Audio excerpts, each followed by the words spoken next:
Hello guys, welcome back to my channel. तर माझं weight loss कसं होत आहे आणि अगोदरचं जे रुटीन होतं त्याच्यामुळे माझं वेट लॉस का होत नव्हतं ते तुमच्यासोबत आज शेअर करायचं आहे.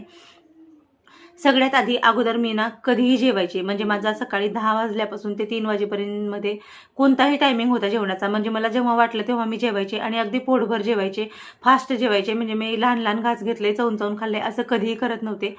त्यामुळे माझा वेट लॉस होत नव्हता. कधी कधी तर मी दिवसभरातून 4-4 कप चहा प्यायचे, टोस्ट बिस्किट खायचे आणि दिवसभर मी जेवण करायचे नाही. त्याच्यामुळे माझा वेट लॉस होत नव्हता, कारण माझं रुटीन हे अजिबात व्यवस्थित नव्हतं. आता माझं वेट लॉस का होत आहे, तर मी माझं रुटीन एकदम छान लावलेलं आहे. दिवसभरातून मी 3दा जेवते. नाश्त्याच्या ऐवजी मी जेवणच करते, कारण नाश्ता करून म्हणजे माझ्या एकटीसाठी उपमा पोहे जे काही बनवून खायचे असतात ते बनवून खायला माझ्याकडे वेळ नसतो. त्यामुळे मी जे आहोंचा डबा बनवते तेच मी सकाळी 9 वाजता खाते. त्याच्यानंतर माझा दुपारचा जो टायमिंग आहे 1 ते 2च्या मध्ये आहे. नंतर मी 4 ते 5च्या मध्ये चहा आणि 2 बिस्किट घेते.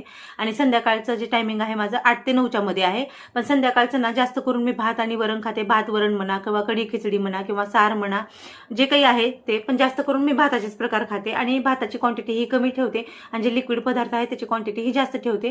जेवल्या जेवल्या मी पाणी कधीच पित नाहीये. 1 तासानंतर पाणी पिते आणि असं करून हळूहळू माझं एवढा फरक झालेला आहे आणि एवढं छान माझं रुटीन लागलेलं आहे. आणि ह्यामधून माझं 7 किलो वजन कमी झालेलं आहे आणि पोटाचा जो घेर आहे तो 4 इंच कमी झालेला आहे. तर बघा, अगदी साध्या सिंपल बदलामुळे एवढा छान रिझल्ट मिळालेला आहे. वेट लॉस करायचा आहे तर असे छोटे छोटे बदल करा आणि नक्की वेट लॉस करा.